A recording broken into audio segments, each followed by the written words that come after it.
Hello everyone, and welcome to this summary episode on painting a Song of Ice and Fire tabletop game miniatures. Specifically, this series covers the painting of Bronn the Mercenary, Jaime Lannister the Prisoner, and Cersei Lannister the Queen, all of which were covered in my Season 2 playlist. If you'd like any more details on any particular section of this video, I encourage you to look up the Season 2 playlist, where the full real-time videos of the painting are located, so you can check out any particular section as I did it in real time. The index for this episode is located in the description, as well as a list of all materials that I used throughout this process. If you'd like to purchase any of those materials, I am an Amazon affiliate, so if you follow those links, I can earn a portion on any qualifying purchases you make on Amazon through those links. We're going to jump right into painting the miniatures by starting with priming them. Priming is the process of applying a high adhesion base layer of paint to your miniatures that serves two purposes. First off, it'll help the adhesion of later layers of paint or ink, and second off, it gives you a base color that you'll be coloring over later. For those reasons, A, I use primer to make sure the ink stays on better, and B, I use gray so that the ink shows its color better than if I were using a darker primer. With the primer applied, I'm just going to go ahead and dry brush on some white paint in order to highlight the raised edges a little further and make them pop through the later layers of ink we'll be using to color the miniatures. If you'd like a little more detail on dry brushing, I encourage you to check out the relevant episode in this series or in the previous series on my channel. But effectively what it is applying a little bit of paint onto your brush and then wiping away the excess, such that your brush is only leaving paint on the raised areas of a miniature and not in the crevices. With our dry brushing complete, we're going to go right into coloring the miniatures. The entirety of all the footage you see here was filmed in a single Sunday morning, where I wanted to try and get 3 miniatures done as quickly as possible, while also being a little experimental and having fun with it. I was able to do it all in a single Sunday morning in my housecoat, and that is fantastic. I hope you're able to do the same as well by following along with these videos.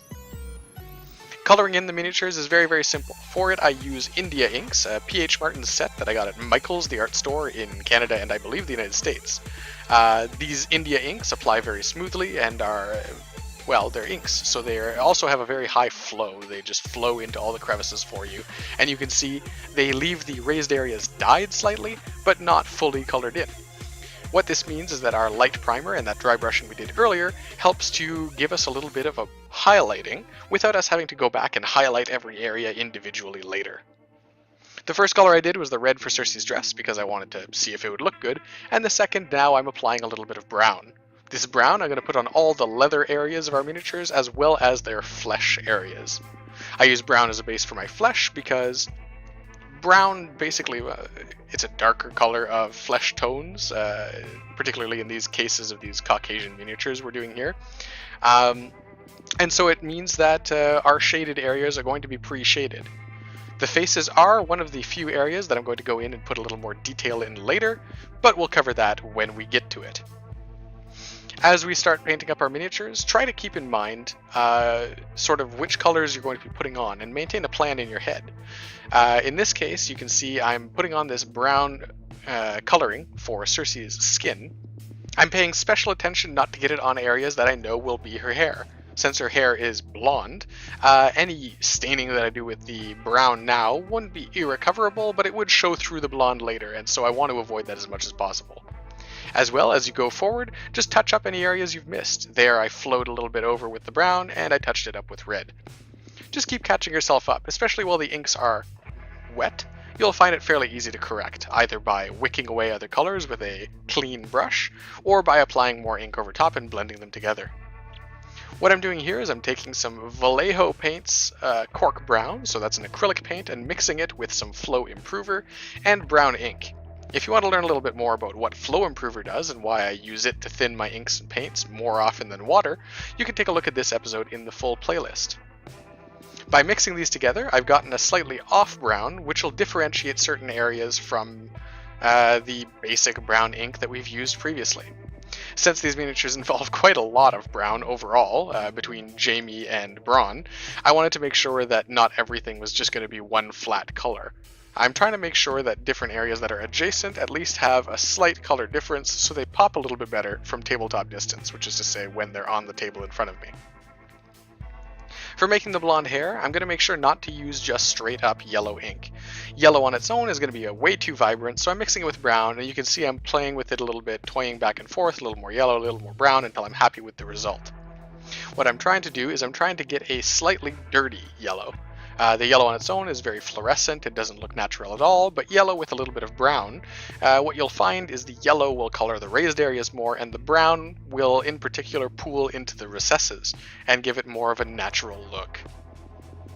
I've now mixed a little bit of black ink with Flow Improver, and I'm using it on any area that I want to be black or gray, which includes Jamie's cloak, bronze boots, and bronze coat in particular, as well as bronze hair. What I also want to do is I want to make Jamie look a little travel worn over time, since, as we know in the story, he's marched around rather ruthlessly after having his hand chopped up.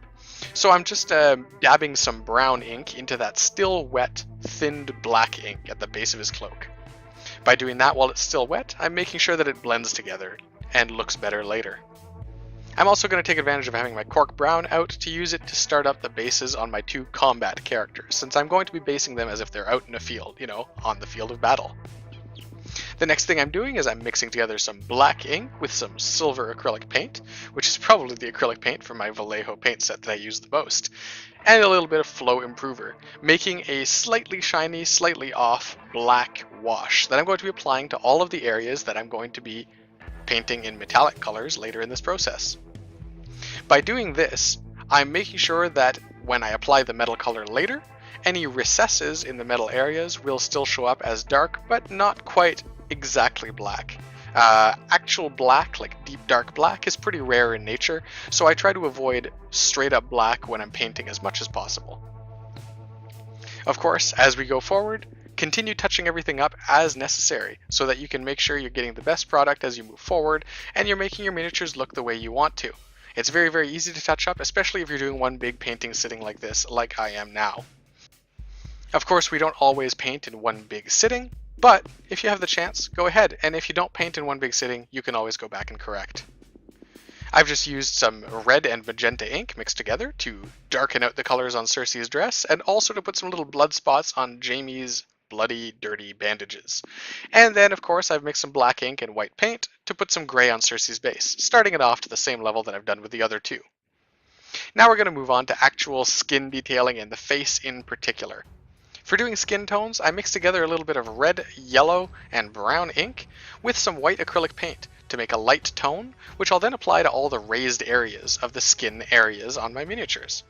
By doing this, well, those areas that we previously filled in with brown are going to show up as shadows, and because brown is part of my mixture for Caucasian skin, the tonal similarity will make them sort of, well, it'll look appropriate, more appropriate than, for example, black shadows would be in those areas.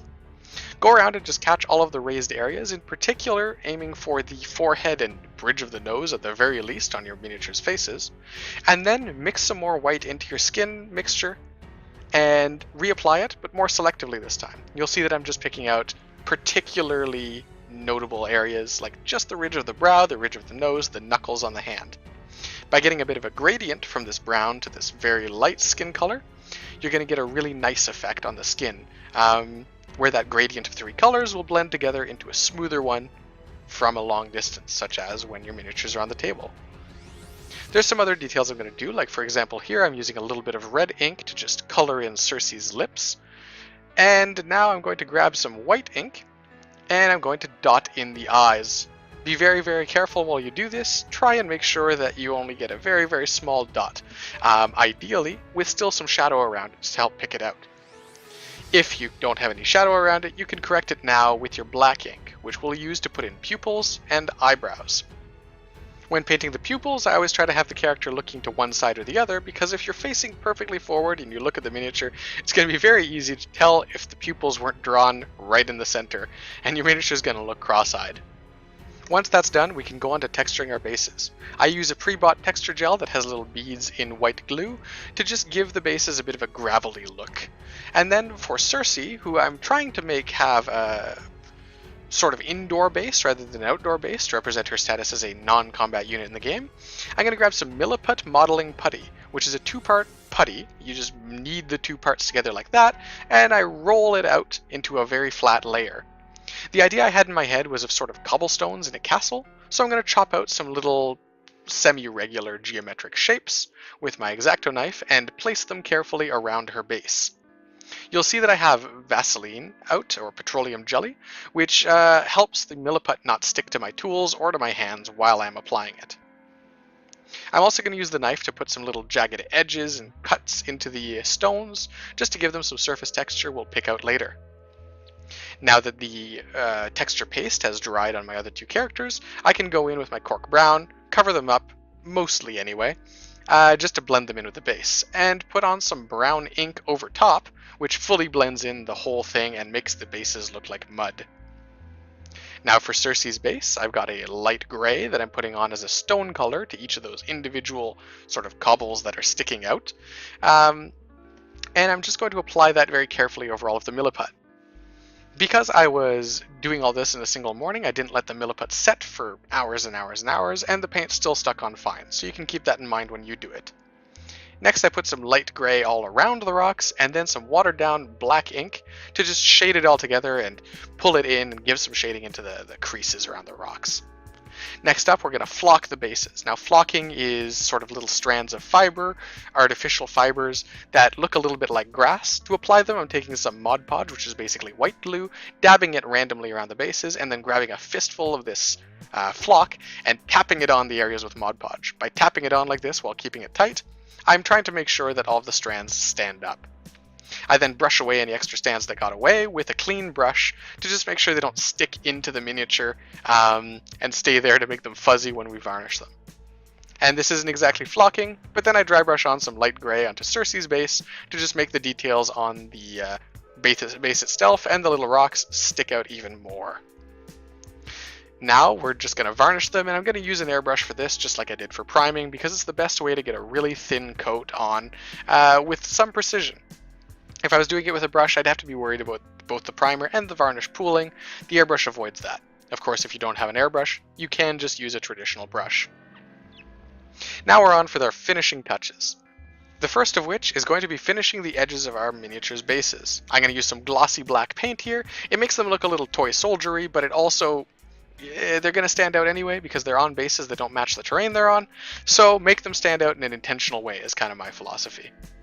Next up, getting some silver paint, I'm going to sort of overbrush, which is to say it's sort of like dry brushing, but I didn't fully dry the brush, this silver over all of the areas that we hit with our off black earlier.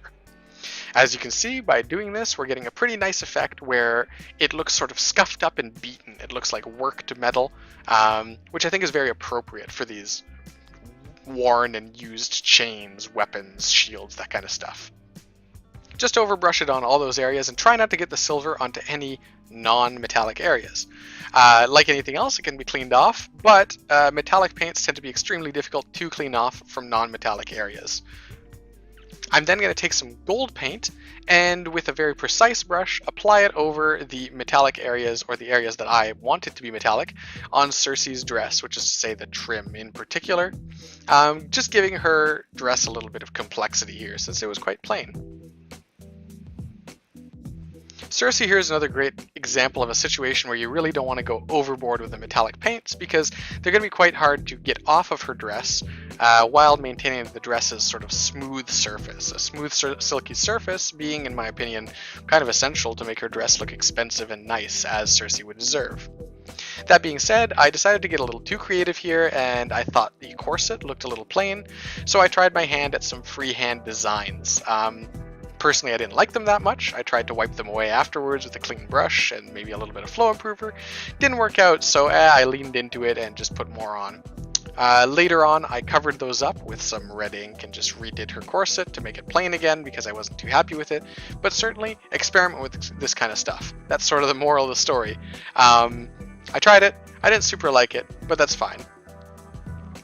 And with all that said, we're finally done. That was only 15 minutes of footage, but it was a few hours in real life. That being said, it is a fairly simple process. Just, if you've got any questions about any particular point in it, please put them down in the comments. I'd love to answer them or to help you out with anything you've got. And also, you can take a look at Season 2, the playlist, where all of my episodes are in real time. You can see them from start to finish, exactly as I was putting the brush strokes down. And of course, you can put questions in those comment sections as well. I'll take a look there if you have anything.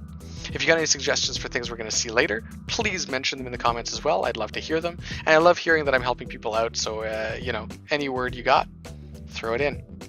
Again, I do have Amazon affiliate links in the description for all of the equipment I used. Look locally for any of these items if you can, because you may get them at a better price. But if you can't find them, that is a good way to support the channel because I do earn from any qualifying purchases you make through there. In terms of channel news, I have had some pretty significant changes in my work situation, exciting ones, not bad ones. But that does mean that my real life schedule is going to be changing slightly, and I may have to look at changing the schedule for release for these videos. I'll try to put a post on here or on the Facebook page if that is going to happen. Take a look around there. Take a look on Instagram to follow along with any projects I have ongoing at the moment, and look forward to future series on this channel.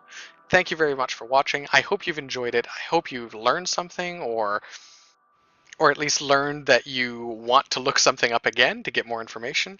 And I hope you'll come back to watch future videos on this channel and give me some feedback on what's been going on. Thanks again, and go play some games.